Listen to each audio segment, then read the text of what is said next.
नमस्कार। Class sixth chapter 5 India that is Bharat. India is very early time a spiritual and cultural unity was made complete and became a very stuff of life of all this great surge of humanity between the Himalayan and the two sea। Shri Aurobindo का ये statement आपके chapter की शुरुआत में दिया गया है कि भारत जो है प्राचीन काल से ही धार्मिक और सांस्कृतिक ऐसा देश रहा है जो हिमालय और दो समुद्रों बे ऑफ बंगाल, अरेबियन सी और इंडियन ओशन के बीच में एक विशेष कंट्री है। ये आप पिक्चर देख रहे हैं, ये पिक्चर है 2300 ईयर एगो की north gate of Sanchi stupa. जो सांची से जो हमें स्तूप प्राप्त हुआ है, सांची स्तूपा की पिक्चर है ये। Next, how do we define India, what were the ancient name of India. तो यहाँ से शुरू करते हैं। ये आप अपने पिक्चर देख रहे हैं अपनी कंट्री इंडिया की। इसके नॉर्थ में हिमालयन माउंटेन है जो 3 माउंटेन श्रेणी के रूप में है, ग्रेट हिमालय, मिडल हिमालय और शिवालिक रेंज। फिर इसके नॉर्थ में इधर वेस्ट में यहाँ पर इंडस का जो प्लेन एरिया है, फिर बीच में गंगा और उसकी ट्रिब्यूटरीज का मैदान है और ईस्ट में ब्रह्मपुत्रा रिवर का मैदान है। देन है यहाँ पर राजस्थान में अरावली माउंटेन्स जो एंशियंट माउंटेन है। इसके वेस्ट में यहाँ पर थाल डेजर्ट है और बीच का जो है ये सब प्लेटू रीजन है जिसको हम पठारी भाग कहते हैं। ठीक है, साथ में ईस्ट की ओर ईस्टर्न कोस्टल प्लेन और वेस्ट की ओर वेस्टर्न कोस्टल प्लेन इसके प्रमुख लैंड फॉर्म्स हैं। देन वेस्ट की ओर अरेबियन सी है, ईस्ट की ओर बे ऑफ बंगाल है। ठीक है, बे ऑफ बंगाल में अंडमान एंड निकोबार आइलैंड्स हैं, जबकि जो है अरेबियन सी में यहाँ पर लक्षद्वीप आइलैंड्स स्थित हैं। तो ये इंडिया का प्रेजेंट जो मैप है इंडियन सब कॉन्टिनेंट का, आप अभी मैप देख रहे हैं। तो चैप्टर की शुरुआत करते हैं। Today India we know is a modern nation with defined border. आज हम जो वर्तमान भारत देख रहे हैं, आधुनिक भारत देख रहे हैं, जिसके एक विशेष डिफाइंड यानी निश्चित बॉर्डर हैं, डिफाइंड स्टेट हैं एंड नॉन पॉपुलेशन है। जैसे यदि बॉर्डर की बात करें तो वेस्ट में पाकिस्तान अफगानिस्तान के साथ, नॉर्थ में चाइना नेपाल भूटान के साथ, पूर्व में म्यांमार बांग्लादेश के साथ और दक्षिण में श्रीलंका के साथ। हमारा जो श्रीलंका से सीधा नहीं पानी के साथ कनेक्ट है, पाक स्टेट है बीच में। और हमारे निश्चित स्टेट यानी स्टेट हमारे इंडिया में आज की डेट में 28 हैं। यूटी जो है वो 8 हैं। टोटल 36 यूनिट हैं एडमिनिस्ट्रेटिव।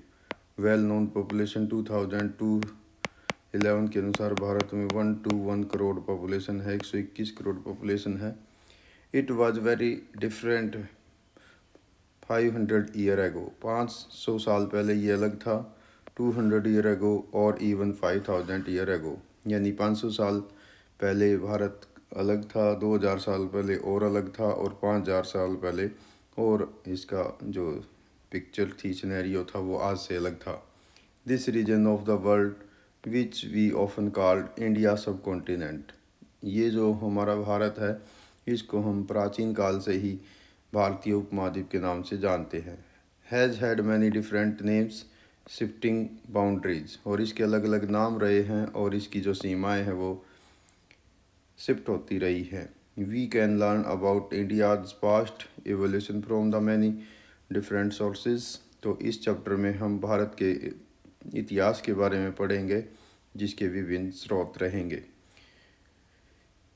आपने अभी फिजिकल मैप देखा है इंडिया सब कॉन्टिनेंट का, ठीक है, जहाँ से हमने शुरुआत की। तो उसकी कुछ नेचुरल बाउंड्रीज, जैसे हमने नॉर्थ की ओर हिमालय देखा तो ये इसका प्राकृतिक सीमाएं हैं। साउथ की ओर जो सी के एरिया है वो इसकी नेचुरल बॉर्डर बनाती हैं। In the course of the history India has been called by many name both inhabitants and by visitor from the outside. Bharat के अनेक नाम रहे हैं जो भारत के खुद इनहेबिटेंट यानी भारत के पीपल जो भारत के अंदर ही रह रहे हैं उनके द्वारा दिए गए हैं, या जो भारत के बाहर से विदेशी लोग आए उन्होंने इनको ये नाम दिए हैं। These name comes to us from the ancient text, प्राचीन जो टेक्स्ट है लिखित है उससे प्राप्त हुए हैं, या अकाउंट ऑफ द ट्रैवलर्स, या जो विदेशी भारत में आए हैं यात्री भारत में आए हैं उन्होंने इनको दिया है, या पिलग्रिम्स एंड इंस्क्रिप्शन, या जो यात्री आए हैं, या जो पुराने इंस्क्रिप्शन यानी पांडुलिपियाँ जैसी जो पुरानी किताबें रही हैं उनसे हमें ये प्राप्त हुए हैं। How India's named India, Bharat का नाम भारत कैसे है। ठीक है, तो the Rigveda India's most ancient text, Bharat की सबसे प्राचीन जो लिखित पुस्तक है ऋग्वेद। तो ये आपके लिए जीके का क्वेश्चन भी हो जाएगा। As we see will see in the chapter 7, जो चैप्टर 7 में उसका वर्णन भी आएगा। It is the several thousand year old, जो कई हजार साल पुरानी है। It give the north west region of the subcontinent the name Sapta Sindhu. इसने इस किताब में ऋग्वेद में जो भारत का सबसे प्राचीन ग्रंथ है इसमें भारतीय उपमहाद्वीप को सप्त सिंधु 7 सिंधु के नाम से कहा गया है। And it's is the land of the 7 reverse, और कहा गया है कि ये 7 नदियों की भूमि है। द वर्ड्स सिंधुआ कम्स फ्रॉम द सिंधु, जो सिंधुआ सप्त सिंधुआ यानी 7 द्वीप जो कहा गया है या 7 सिंधु जो कहा गया है वो सिंधु से लिया गया है। सिंधु मतलब द इंडस रिवर, भारत की जो सिंधु रिवर है जो भारत के पश्चिम में, ये आप देख रहे हैं यहाँ पर भारत के वेस्ट की ओर जो इंडस रिवर है इससे इसका नाम लिया गया है। ठीक है, जो मानसरोवर झील के पास से शुरू होती है, तिब्बत से कश्मीर से बहती है और लद्दाख कश्मीर से होती हुई पंजाब आती है, और इसकी 5 सहायक नदियाँ अलग अलग जो इससे आके मिलती हैं और वर्तमान पाकिस्तान से होते हुए कराची के पास अरेबियन सी में गिर जाती है। तो इस नदी से इसका नाम लिया गया है जिसको कहते हैं उस टाइम में ऋग्वेद में सप्त सिंधु। ठीक है, next moving on the time we see the name of other part of India appear in the literature. जो हमारा साहित्य है या उसमें अलग अलग नाम इसके हम और देखेंगे। The Mahabharata is one of the India's most famous text. Mahabharata जो है आपने सुना होगा महाभारत के दौरान भी इसमें we read about it in our theme our cultural heritage and knowledge tradition. ये भी चैप्टर आपका आगे आने वाला है। इसमें भी हमने बहुत सारे अलग अलग प्रदेश पढ़ेंगे, सच एज काश्मीरा यानी वर्तमान का कश्मीर, यानी महाभारत में इसका नाम काश्मीरा पढ़ेंगे जबकि वर्तमान में इसका नाम है कश्मीर। कुरुक्षेत्रा पढ़ेंगे, कुरु अक्षेत्रा कुरु वंश का क्षेत्र जो आज का हरियाणा है। वेंगा यानी जो आजकल का बंगाल है। एंड प्रयाग ज्योतिष जो असम है वर्तमान का, और कच्छ यानी जो वर्तमान का गुजरात है। एंड केरला जो वर्तमान का केरलम है। ठीक है, तो महाभारत के दौर में इन एरिया को अलग अलग नाम से जाना जाता था। ठीक है, काश्मीरा, कुरुक्षेत्रा, वेगा, प्रयाग ज्योति, कच्छा, केरला। ठीक है, तो ये अलग अलग एरिया थे। इसी प्रकार से आगे कहता है but when we come across the name of the entire Indian subcontinent because in ancient Indian text are difficult to date. This is not the easy question to answer. यदि हम पुरानी बातों को बात करें, पुराने टेक्स्ट की, तो वो उसमें जो उनको एक डेट के अनुसार कंसोलिडेट करना बड़ा मुश्किल है। The Mahabharata use the term Bharatvarsha and Jambu Dwipa, and scholars generally agree that this long poem was written from a few century BCE onward। और महाभारत में भारत के लिए, इस प्रदेश के लिए जो नाम लिया गया वो है भारतवर्षा, भारतवर्ष और जम्बू द्वीपा। ठीक है, तो ये आपके लिए इम्पोर्टेंट क्वेश्चन बन जाएंगे यहाँ पर। और ये कुछ BCE पूर्व पहले की बातें हैं। The first term Bharatvarsha clearly extend to the entire subcontinent and text include the name of numerous river and people। जो भारतवर्ष है ये भारतीय सब कॉन्टिनेंट के लिए प्रयोग किया गया। The Bharatvarsha means the country of the Bharat. तो भारतवर्ष जो है वो भारत देश के लिए यूज किया गया। Bharat is the name of the first appear in the Rigveda, और ऋग्वेद में भारत नाम से पहली बार वर्णन मिलता है। Where it refer the one main Vedic group of people, और जो वैदिक जो ग्रुप है, वैदिक विचारधारा के जो लोग हैं, उनका एरिया इसे माना जाता है। In the later literature several king named Bharat and are mentioned. उसके बाद कुछ राजाओं का नाम भी भारत रहा है। द सेकेंड टर्म, दूसरा जो शब्द है वो है Jambu Dwipa. It mean the island of fruit of jamun tree. तो ये कहता है कि जो दूसरा शब्द है ये एक जम्बू द्वीप, जामुन के पेड़ों का द्वीप इसको कहा गया है। This indeed a common tree native to India, और ये एक ऐसा पेड़ रहा है जो भारत का मूल वृक्ष है, जो भारत में मिलता है। Jambul tree, Malabar palm tree etcetera. तो उस ज़माने में जो ये शब्द यूज किया गया था, मालाबार पाम और jambul tree. Jambu Dwipa came to mean the Indian subcontinent, और महाभारत काल में इसको जम्बू द्वीप और भारतवर्ष नाम रहा है इस प्रदेश का।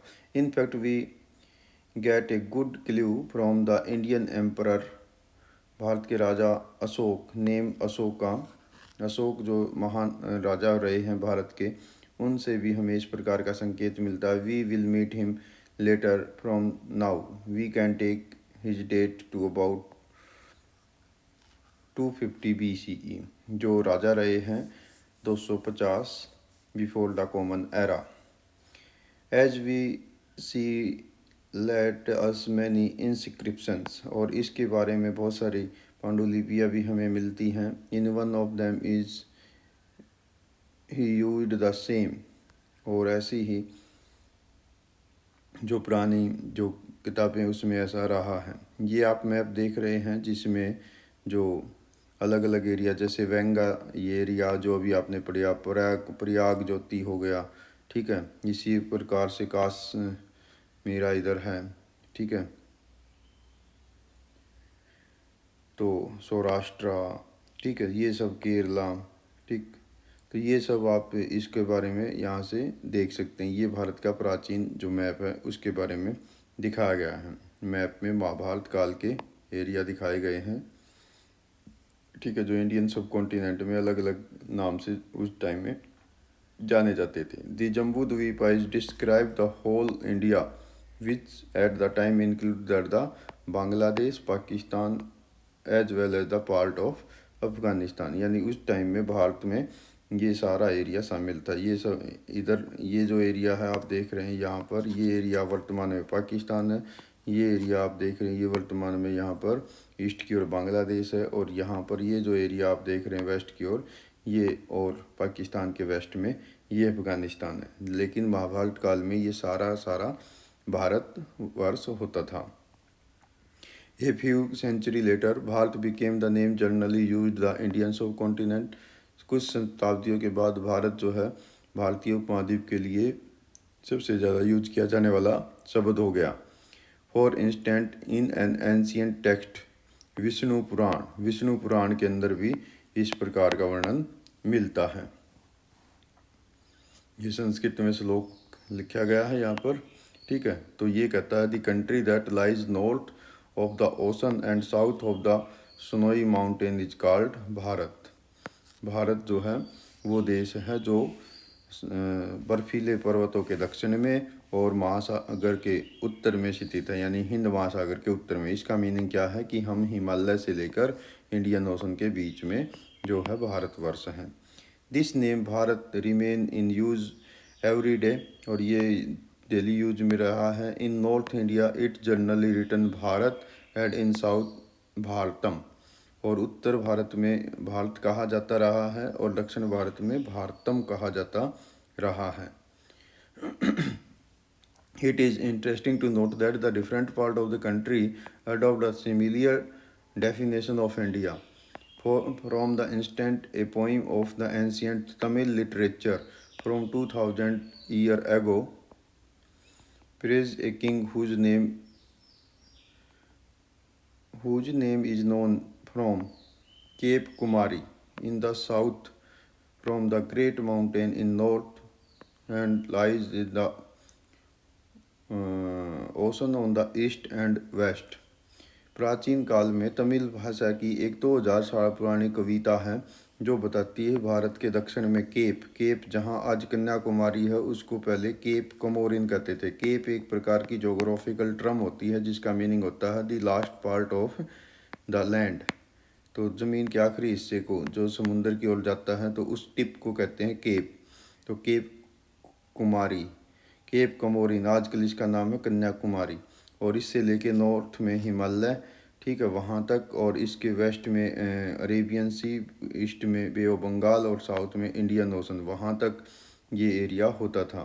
It recognize the great mountain in the north, it should not be difficult identity Cape Comorin, it look ancient, India knew the geography well, यानी प्राचीन काल में भी भारत के बारे में जोग्राफी में ये स्पष्ट था। द इंडियन कॉन्स्टिट्यूशन एक डॉक्यूमेंट है that spell the basic principle and law of the nation. Bharat का संविधान, the constitution of Indian the Indian constitution which we will be study in the grade 7 came into force in 1950, 26 जनवरी 1950 में भारत का संविधान adopt किया गया था। तो कॉन्स्टिट्यूशन कहता है in Indian constitution which was first written in English use a phrase India that is Bharat writing the beginning, और पहली बार संविधान जो अंग्रेजी में लिखा गया उसमें ये शब्द पैरेज आता है कि Bharat, India that is Bharat, यहाँ से ये कन्वर्सेशन शुरू होता है, अदरवाइज भारत का नाम भारत ही रहा है। Similarly the Hindi version of the constitution mention the Bharat अर्थात इंडिया, और उसमें हिंदी में भी लिखा गया भारत अर्थात India. In the reproduction of the page, चलो वो बाद में आप देख लेंगे, इसमें दिया गया है फिगर 82 पर। हाउ फॉरेनर नेम्ड इंडिया, जो अब विदेशों के जो विदेशी भारत में आए उनके अध्ययन करते हैं कि उन्होंने भारत का नाम कैसे अपने रिकॉर्ड में रखा है। The first foreigner to mention India were the Persian to the ancient inhabitant of the Iran. Bharat में जो प्राचीन विदेशी आया वो पर्सिया यानी ईरान के रहे हैं। ईरान जिसको आज आप वर्तमान ईरान कहते हैं तो उसका प्राचीन नाम पर्सिया होता था। In the 6th century BC, जो ईसा से 6ठी शताब्दी 600 साल पहले before common era, the Persian emperor launch a military campaign and gain control to the region of the Indus river which as we saw was the earlier call Sindhu. ठीक है, तो प्राचीन काल में एक पर्शियन राजा हुआ जिसने मिलिट्री कैंपेन शुरू किया और इंडस रिवर के पश्चिम तक, यानी जिसको हम सिंधु कहते हैं, वहाँ तक उसने अपना कंट्रोल करने किया। So it was no surprise that in their earliest record stone inscription, the Persian refers to India as Hind, Hindu या हिंदू। तो जो पर्सियन रिकॉर्ड हैं जिसमें जो स्टोन इंस्क्रिप्शन जो पत्थर पर शिलालेख हैं उनमें भी या उनके प्राचीन रिकॉर्ड में पर्सियन ने भी भारत को हिंदू हिंद या हिंदू कहा है, which are adaptation in their language from the Sindhu. जो उनकी अपनी भाषा है उसके अनुसार सिंधु को जो है वो in the ancient Persian Hindu is purely geographical term, it does not refer the Hindu religion. तो प्राचीन जो पर्सियन भाषा रही है, ईरान की जो भाषा रही है, उसमें हिंदू जो शब्द है ये जोग्राफिकली टर्म के लिए यानी सिंधु को उस भाषा में स का उच्चारण है से किया गया है। ठीक है, इसका मतलब हिंदू धर्म से नहीं है, हिंदू जो है ये सिंधु रीजन सिंधु नदी के क्षेत्र से लिया गया है। Based on these Persian source ancient Greek named the region Indoi Indike, और इन्हीं के आधार पर पर्सियन रिकॉर्ड के आधार पर जो ग्रीक यानी यूनानी जो ईरान से भी पश्चिम में एक देश है ग्रीक यूनान, उसने इस प्रदेश को इंडोई या इंडिके कहा गया है। They dropped the initial letter H of Hindu because this letter did not exist in their Greek language.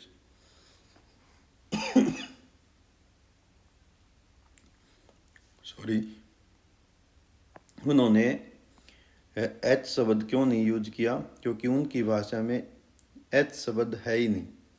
ठीक है, ग्रीक भाषा में उन्होंने इनिशियल जो लेटर हिंदू का एच है तो उसने एच शब्द को हटा दिया। तो देखिए हमारी ओरिजिनल रिवर है सिंधु, ठीक है, पर्शियन भाषा में इसको कहा जाता है हिंदू, और जो उससे आगे वेस्ट की ओर जब ये भाषा पहुंचती है तो उसने हिंदू का एच हटा दिया और ये बन गई IND, और इसको इंडी के कहा उन्होंने या इंडोई कहा। द एंशियंट चाइनीज़, प्राचीन चाइना की यदि बात करें, आल्सो इंटरेक्टेड विद इंडिया, और उस ज़माने में भी जो चाइनीज लोग हैं उन्होंने भी भारत के साथ काफ़ी संपर्क था। इन सेवरल टेक्स्ट, प्राचीन लेखों में रेफर होता है इंडिया यिनिटू या विंदु कहा जाता है। अब ये भी हिंदू, ये शब्द भी, this word also originate from the Sindhu नदी से ही ये शब्द आया है। तो देखिए हमारी रिवर का नाम है सिंधु, इसको पर्शियन भाषा में कहा गया हिंदू, और फिर इसका नाम हो जाता है इंडू, और चाइनीज़ भाषा में इसका नाम वो लिखते हैं विंदु। ठीक है, तो धीरे धीरे इसका उच्चारण जो है वो अलग अलग कंट्रीज़ में अलग अलग होता चला जाता है। ये आप फर्स्ट पेज देख रहे हैं, कॉन्स्टिट्यूशन ऑफ इंडिया का सोर्स है ये, print of the original constitution of India, ministry of culture and government of India 2000 का। ठीक है, तो उस ज़माने में एक विदेशी यात्री आए थे ह्यून-सांग,